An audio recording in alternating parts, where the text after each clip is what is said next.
Princess Salith Von Kai stood before the tall windows of the ceremonial hall, watching the stars burn in the endless black. Her reflection stared back at her. Pale blue skin, silver eyes, the delicate curved horns of Etherian royalty rising from her temples like a crown made of bone. She looked every bit the princess she was supposed to be.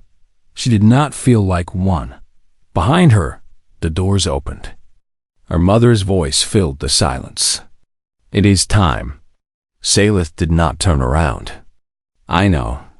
The human ship has docked. The council witnesses have arrived. Everything is prepared. I know, Mother." A pause.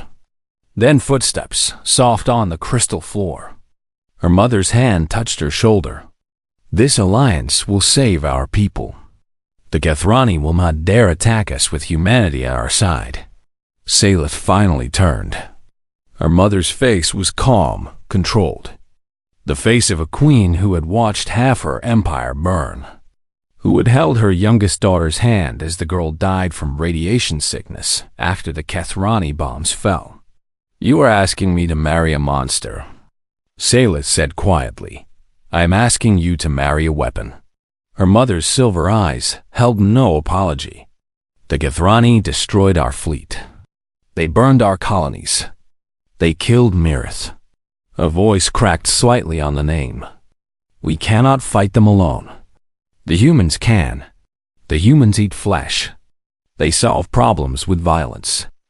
They come from a world so dangerous that simply surviving childhood is considered an achievement." Salith shook her head. "They are not civilized." "No," her mother agreed. "They are not. That is precisely why we need them." The ceremony was simple. The Etherians did not believe in elaborate rituals. A joining of minds, a speaking of vows, and it was done. Salith stood beside the human called Marcus Cole and promised herself to him for as long as they both lived. He was tall, taller than she expected. His skin was a warm brown, covered in strange markings that she later learned were called scars. Evidence of old wounds, old violence. His hair was cut short, black and gray mixed together. His eyes were dark, almost black, and they watched everything with a stillness that made her uncomfortable. He did not smile during the ceremony. He did not speak except when required. When the officiant asked him if he accepted this union, he simply said, "I do," and his voice was flat, empty. Salith tried to touch his mind during the joining ritual, as was custom. She found nothing. Not emptiness, but walls. Thick, impenetrable walls built from something hard and cold. She pulled back quickly, her heart racing. What kind of creature could block an Etherian telepath? After the ceremony, they were escorted to the diplomatic starship that would serve as their home for the coming months. The Covenant's Edge was a joint vessel, built by both Etherian and human engineers. Half of it was elegant crystal and flowing light. The other half was hard metal and sharp angles. Their quarters were in the neutral section. 2 bedrooms connected by a shared common area. Salith walked through the room slowly, noting the human touches. Heavy furniture, weapons mounted on the walls. A strange device that she learned was called a coffee maker. Marcus stood by the door, watching her explore. He had not moved since they entered. "You may do whatever you wish with the space," he said. His voice was still flat, but there was something careful in it now. "If anything makes you uncomfortable, tell me. I will have it removed." She turned to face him. "Everything about this makes me uncomfortable." He nodded slowly. "I understand. Do you?" She could not keep the sharpness from her voice. "Do you understand what it is like to be given to a stranger? To someone your people call a Death Worlder? To someone who kills for a living?" He was quiet for a long moment. Then he said, "No, I do not understand what that is like." He paused. "But I understand fear. I understand being put in a situation you did not choose. And I understand that trust is earned, not given." He walked to his bedroom door and stopped. "I will not touch you. I will not enter your room without permission. I will not ask anything of you that you do not wish to give. This marriage is political. I know that. You know that. We do not need to pretend otherwise." Then he stepped into his room and closed the door. Sayla stood alone in the common area, her hands shaking. She had expected threats, demands. The casual cruelty that she had heard defined humans. She had not expected quiet acceptance. That night, she locked her bedroom door. She pushed a chair against it for good measure. Then she sat on her bed and tried to reach out with her mind, searching for any sense of the humans sleeping across the hall. She found nothing. Just those walls. Cold and impenetrable. She did not sleep. In the days that followed, Sayla learned to watch her husband. She studied him like a scientist studying a dangerous specimen. She noted his habits, his routines, his patterns. He woke before the artificial dawn and trained in the ship's exercise room. She watched him once through the observation window. The things he did to his body horrified her.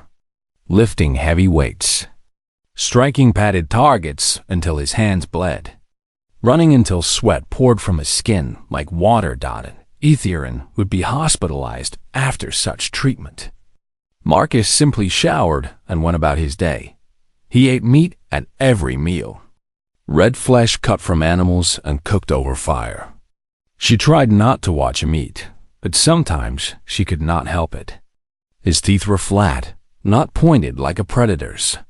But the way he tore into food reminded her that humans had hunted on their homeworld. That they had been prey and predator both. He carried weapons everywhere. A pistol on his hip. A knife in his boot. Another knife strapped to his forearm. When she asked why, he looked at her with those dark eyes and said, "Because I might need them."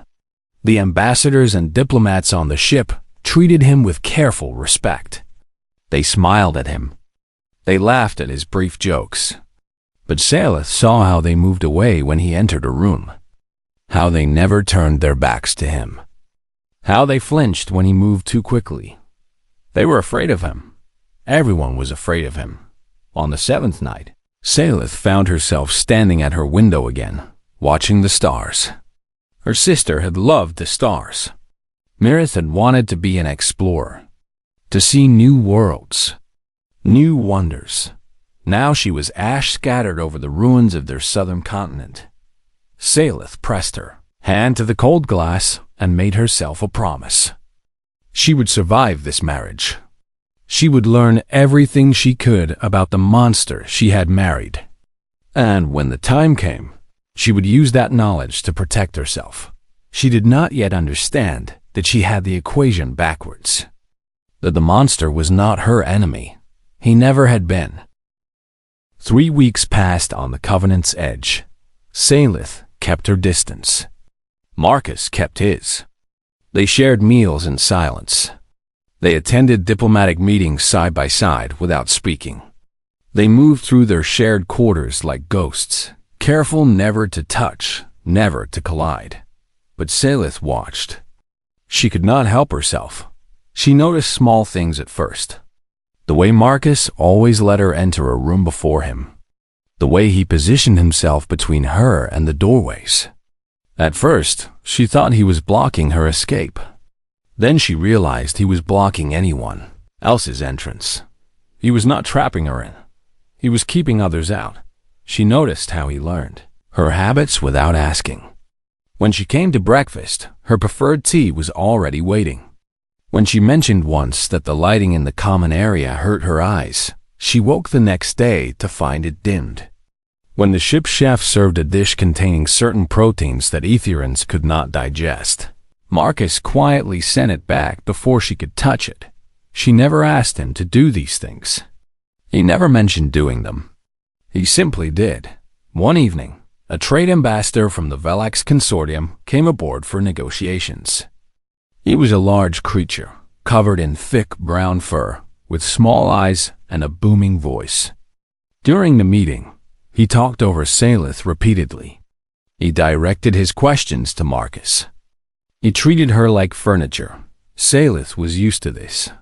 Many species did not respect Etherean females. She had learned to speak louder, to push back, to assert herself.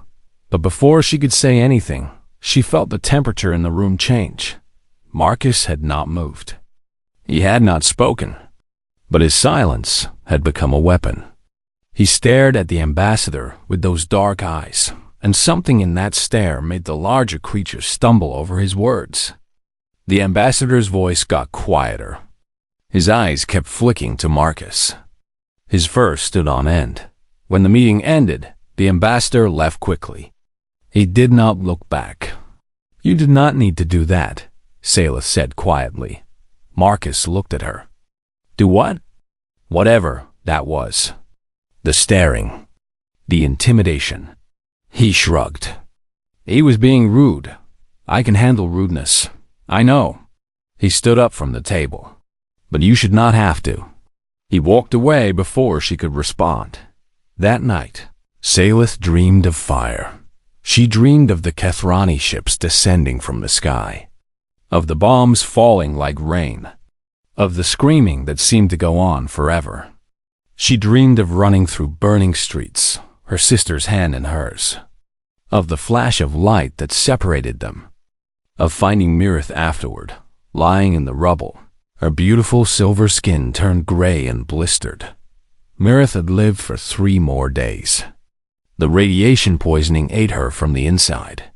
She died in a hospital bed, asking for their mother, asking why the sky was on fire. Salith woke screaming.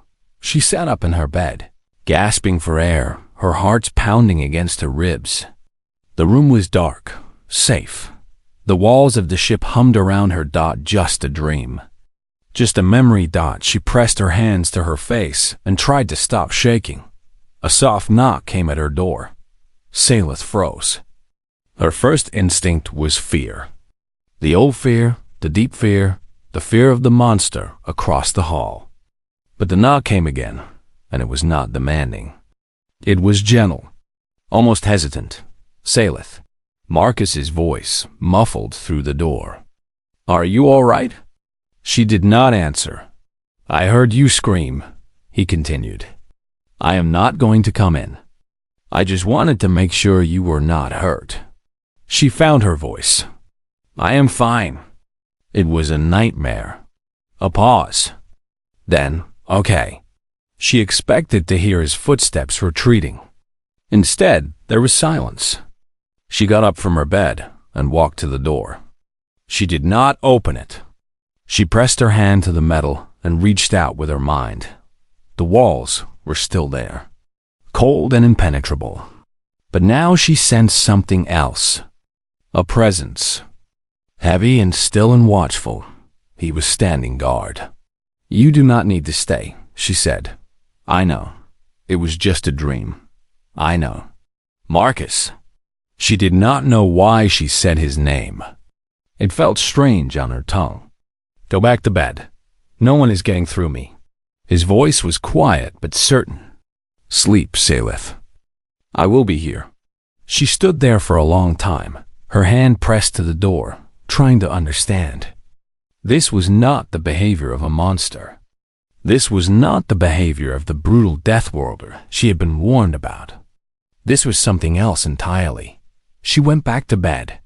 She did not sleep right away. But when she finally drifted off, the nightmares did not return. In the morning, she found him in the common area, drinking his coffee. Dark circles under his eyes told her he had not slept much.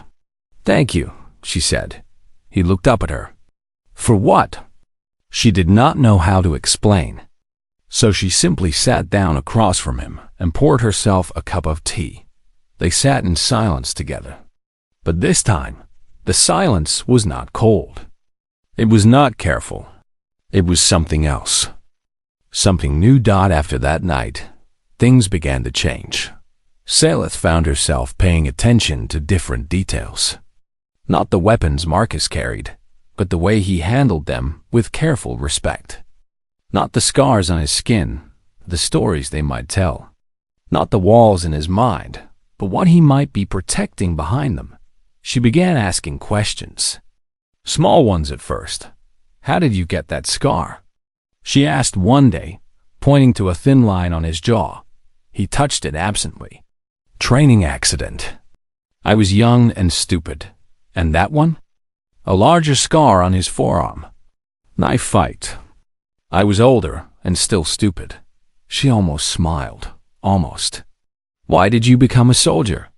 She asked another day. He was quiet for a long time before answering. Because I was good at it. Because my people needed soldiers. Because there were things I wanted to protect, and I did not know any other way to protect them. What things? He looked at her with those dark eyes. Home, family, the people I cared about. He paused. The things that make life worth living. She thought about her sister, about the burned cities, about the peace that this marriage was supposed to buy. I understand, she said quietly. He nodded. Just once, but something passed between them in that moment. A recognition. A connection. The galaxy said humans were monsters. The galaxy said they were violent and primitive and dangerous. And perhaps that was true. Perhaps humans were all of those things. But monsters did not stand guard outside doors. Monsters did not learn your favorite tea. Monsters did not answer soft questions with soft answers. Salith was beginning to realize that she might have been wrong about her husband. The question was, what was he really? She was not sure she was ready to find out. Station Meridian hung in the darkness of space like a crown made of metal and light. It was the largest neutral station in the sector, home to thousands of species, and the chosen site for the formal peace summit between the Etherian Empire and the Kethrani Dominion. Salith watched it grow larger through the viewport as the Covenant's edge approached. Her stomach twisted with emotions she could not name. Fear, anger, a cold hatred that she had carried for so long it felt like part of her bones. The Kethrani would be there. The creatures who had burned her world, who had killed her sister, who had smiled while cities turned to ash. She would have to stand in the same room with them. She would have to speak words of peace. She would have to pretend that she did not want to scream. Marcus appeared beside her. He said nothing. He simply stood there, watching the station with her. I do not know if I can do this, she admitted quietly. He did not offer empty comfort. He did not tell her it would be easy. He just said, "You are stronger than you think." She turned to look at him. How do you know that? Because you are still standing. His dark eyes met hers. After everything they did to your people, after everything you have lost, you are still here, still fighting. That takes strength. She did not know what to say, so she said nothing. The docking procedures took several hours. By the time they stepped onto the station, Salith had rebuilt her walls. She was Princess Salith Varnkai again, cold, composed, royal. The Kethrani delegation was already waiting in the main hall. They were reptilian creatures, tall and thin, with scales that shifted color depending on their mood. Their leader, High Commander Vexith, stepped forward to greet them. His scales were a calm blue, but his smile showed too many teeth. Princess Salith, he said, his voice smooth as oil. What a pleasure. I trust your journey was comfortable? It was adequate, she replied, keeping her voice flat. And this must be your human husband. Vexith turned to Marcus. Commander Cole, I have heard much about you. Marcus did not smile. I am sure you have. Something flickered in Vexith's eyes. His scales shifted slightly toward yellow, but his smile stayed in place. I look forward to our discussions. I believe this summit will be most productive. He walked away, his delegation following like shadows. Salith let out a breath she did not realize she had been holding. They are planning something, Marcus said quietly. She looked at him. What makes you say that? Too polite. Too pleased. His hand rested on his pistol. They lost the war. They were forced to accept terms. They should be angry, resentful. Instead, they are smiling. He shook his head. Something is wrong. Over the next 3 days, Marcus became her shadow. He was always there, always watching, always positioned between her and potential threats. He attended every meeting. He stood guard outside every door. He barely slept. Salith wanted to tell him he was being paranoid. But she could feel it too. A wrongness in the air.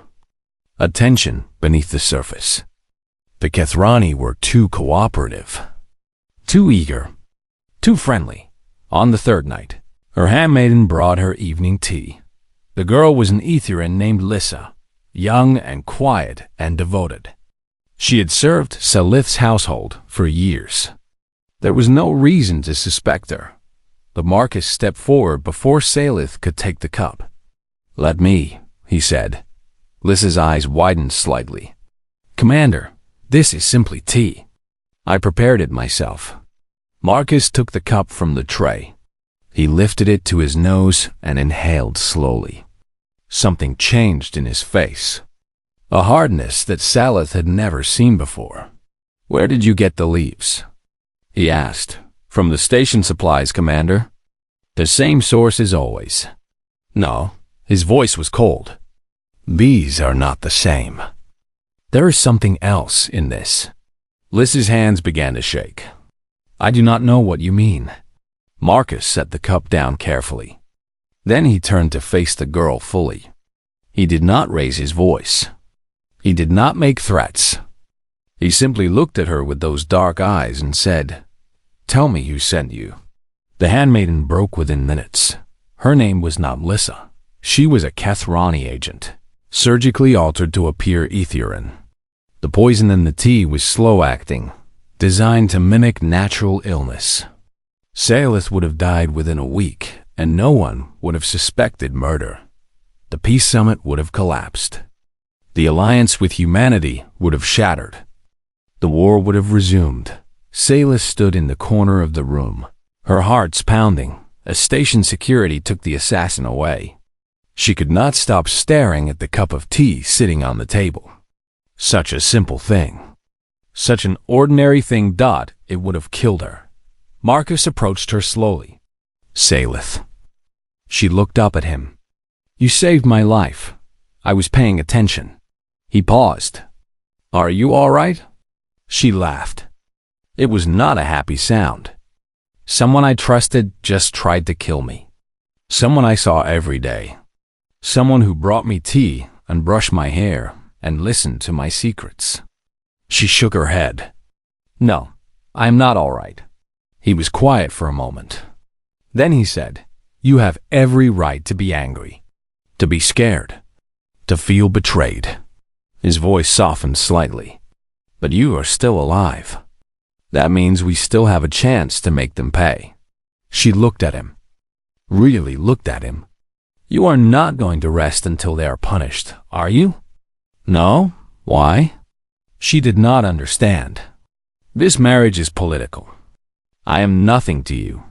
Why do you care so much?" He met her eyes. For the first time, she saw something behind those walls. Something warm and fierce and protective. "You are my wife," he said simply. "That means something where I come from."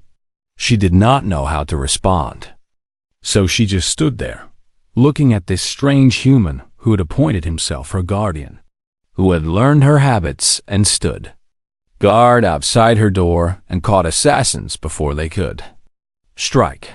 The galaxy said humans were monsters, but maybe monsters were exactly what she needed. "What happens now?"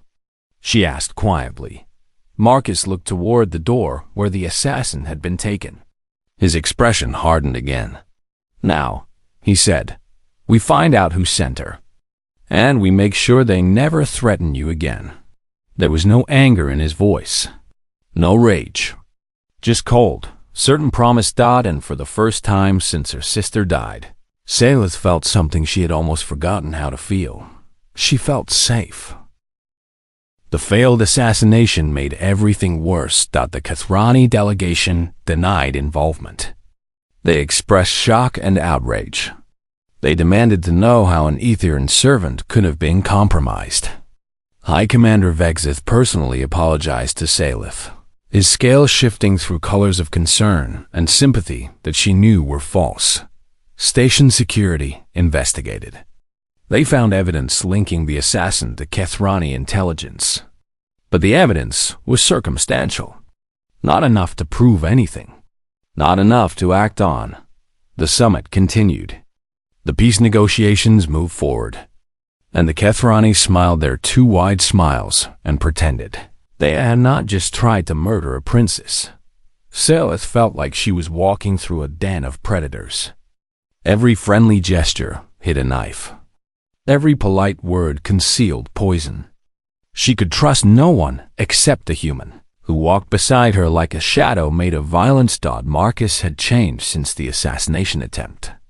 The quiet watchfulness had become something sharper, something dangerous. He moved through the station like a predator himself now. His hand never left his weapon. His eyes never stopped scanning. The other delegates noticed. They gave him more space. They spoke to him more carefully. Even the Kathrani seemed nervous around him. Good, Salith thought. Let them be afraid. 4 days after the poisoning attempt, they found the sniper. It happened during a diplomatic reception. The main hall was filled with delegates from a dozen species. Lights sparkled from the ceiling. Music played softly in the background. Everyone was dressed in their finest, pretending that peace was possible. Salith stood near the observation windows, speaking with an ambassador from the Velix Federation. She was exhausted. She wanted nothing more than to return to her quarters and sleep. But duty required her presence, so she smiled and nodded and said the right words. She did not see the laser sight appear on her chest. Marcus did. One moment he was standing 3 feet away. The next, he was in front of her. She heard the crack of a plasma weapon. She felt the heat of the bolt passing inches from her face. She saw Marcus jerk backward, the shot hitting his shoulder instead of her skull. Then everything became chaos. People screamed. Security swarmed. Marcus hit the ground, blood spreading across his uniform. But he was already moving, rolling to his feet, pulling his pistol with his good arm. Sniper, he growled. Upper level. Northwest corner. He fired twice. Salith heard a distant scream. Then silence. She dropped to her knees beside him. Marcus.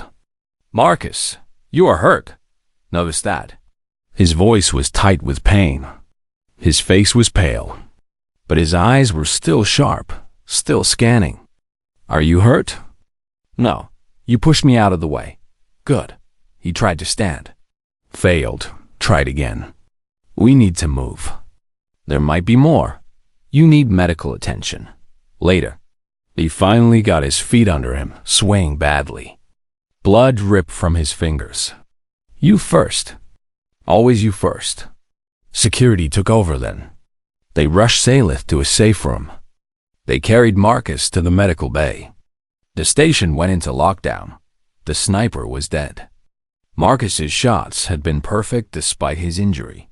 The weapon was traced to Kathrani military equipment. Again, the High Commander denied involvement. Again, there was not enough proof. Salith spent 6 hours in that safe room, surrounded by guards, not knowing if her husband was alive or dead. When they finally let her see him, she found him sitting up in the medical bed, arguing with the doctors. I need to go back, he was saying. She is alone. Commander, you lost significant blood. The plasma burn damaged muscle and bone. You need rest. I will rest when she is safe. Salith stepped into the room. I am safe. I am here. Marcus looked at her. Something in his expression softened. Salith.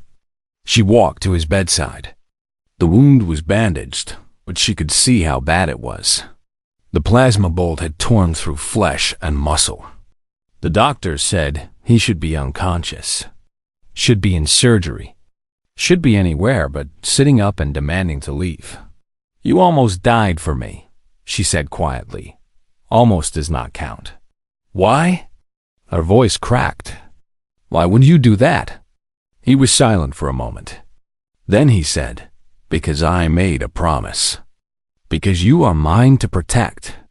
Because I would rather take 1,000 bolts than watch you fall." She did not know she was crying until she felt the tears on her face. The closing ceremony of the summit took place 2 days later. Marcus was there, pale and bandaged but standing tall. He refused to stay in the medical bay. He refused to show weakness in front of the Kethrani. High Commander Vexith gave the final address. He spoke of peace and cooperation and a new era between their peoples. His scales were a calm, satisfied blue. He smiled his terrible smile. Then he raised his glass for a toast. "To peace," he said, "and to the unfortunate losses that brought us here." He looked directly at Silith. "I understand that your younger sister was among those lost in the war. Princess Mirith, I believe? Such a tragedy. Such an unfortunate loss." The room went silent. Salith felt the words hit her like physical blows.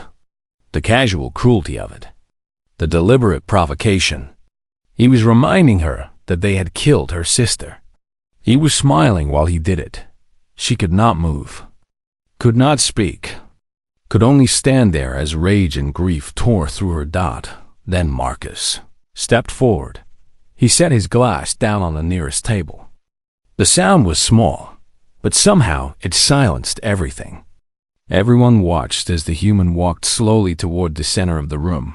When he spoke, his voice was calm, quiet, cold as deep space. "I have been patient," he said. "I have watched your delegation lie and scheme and attempt murder. I have held my tongue because this summit was supposed to bring peace." He stopped in front of the High Commander. "But you just made a mistake." Vexith's scales flickered toward yellow. "Commander Cole, I do not know what you mean. I was simply expressing condolences. You were threatening my wife." Marcus's voice did not rise. It did not need to. "You were reminding her of the sister you murdered. You were smiling while you did it." He took another step closer. Vexith stepped back. "Let me tell you something about humans," Marcus said. "We are not civilized. We do not forgive. We do not forget. We come from a world that tried to kill us every single day, and we survived by being the most dangerous things on it." His dark eyes locked onto the High Commander. "If anything happens to my wife, anything at all, I will not petition the Council. I will not demand sanctions. I will not make speeches." He paused. "I will do what humans do best." He smiled. It was not a friendly expression. "I will find everyone you have ever loved. Every family member. Every friend. Every creature you care about. And I will teach you what unfortunate losses really means." The room was frozen. No one moved. No one breathed. Vexith's scales had gone white. The color of pure terror. "You would not dare," he whispered. "The Council would never allow. The Council will not know until it is done." Marcus leaned closer. "We are very good at making things look like accidents. We have had thousands of years of practice." He stepped back. His smile faded. "Go home, High Commander. Honor the peace treaty. And pray that my wife lives a long and happy life. Because if she does not, I will come for you. Not armies. Not diplomats. Just me." He turned and walked back to Selith. Took her hand gently. Looked into her eyes with an expression that was suddenly soft again. "Let us go," he said quietly. The Kethrani delegation left the station within the hour. They did not say goodbye. They did not make any more threats. They simply left. The peace treaty held, and Sela finally understood what it meant to have a human at her side. The Covenant's Edge left Station Meridian 3 days after the summit ended. The stars stretched into lines as the ship entered faster than light travel, carrying them away from the Kethrani, away from the politics, away from everything. Salith stood in her quarters, staring at nothing. The events of the past weeks played through her mind on repeat. The assassination attempts. The sniper's bolt. Marcus bleeding on the floor. His voice in the great hall, cold and certain, promising destruction. She had spent her entire life being told that humans were monsters. Savage creatures from a death world, dangerous and unpredictable. Now she knew that those warnings were true. But she also knew something else that sometimes you needed a monster on your side. She found Marcus on the observation deck at the rear of the ship. He stood alone in the darkness, silhouetted against the streaming stars. His injured arm was in a sling. His face looked tired in the faint light. He turned slightly when he heard her approach. "Salith, I thought I might find you here." She walked to stand beside him. The observation deck had always been her favorite place on the ship. The transparent walls made it feel like floating in space itself. Like being surrounded by infinity. "How is your shoulder?" she asked, healing. He shrugged with his good arm. "The doctors say I will have full use of it within a month. You should be resting. I do not sleep well after violence." He was quiet for a moment. Too many memories. Too many ghosts. She looked at his profile. The strong jaw. The tired eyes. The scars that marked a lifetime of fighting. "Tell me about Earth," she said. He glanced at her. "What do you want to know?" "Everything." She paused. "I have heard so many stories about your homeworld. The dangerous creatures. The violent history. The endless wars. I want to know what it was really like." Marcus turned back to the stars. For a long time, he did not speak. When he finally did, his voice was soft. "I did not grow up on Earth. I grew up on a colony world called New Eden. It was a farming settlement. Mostly quiet, peaceful. My parents grew crops and raised livestock. I thought I would be a farmer too. What happened?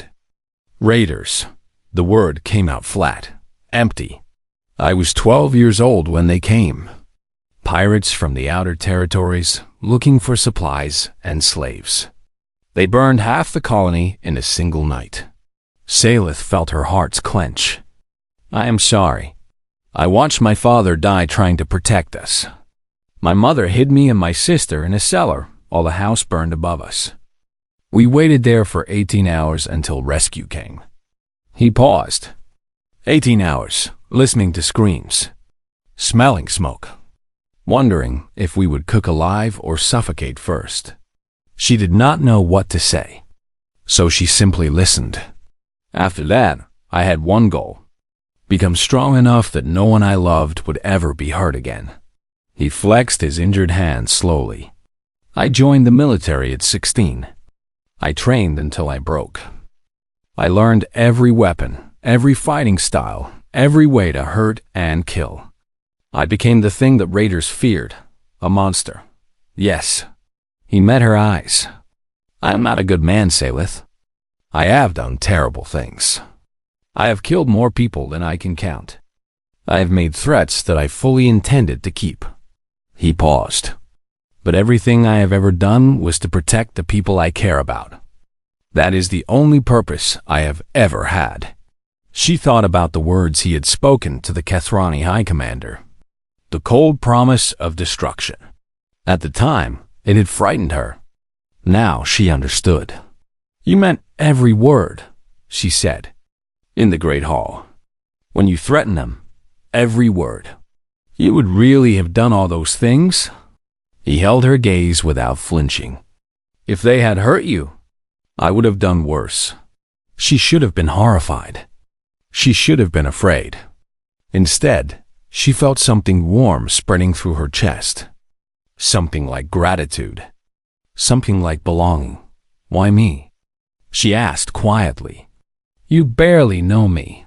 This marriage was arranged by politicians. I have not been kind to you. I have not trusted you. Why would you burn worlds for someone you do not even know? Marcus was silent for a long moment. Then he said, Do you remember the first night? When you had the nightmare about your sister?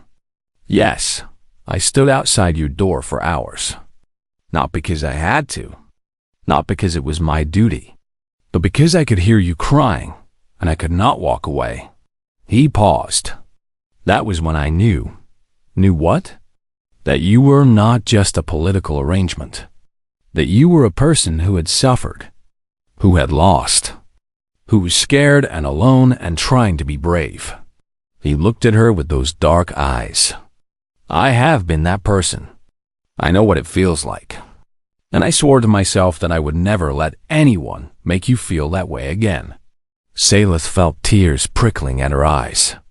She blinked them back. I spent weeks being terrified of you, she admitted. I thought you were the monster everyone warned me about. I thought you would hurt me, control me, consume me. I know, I was wrong. She stepped closer to him, close enough to feel the warmth of his body.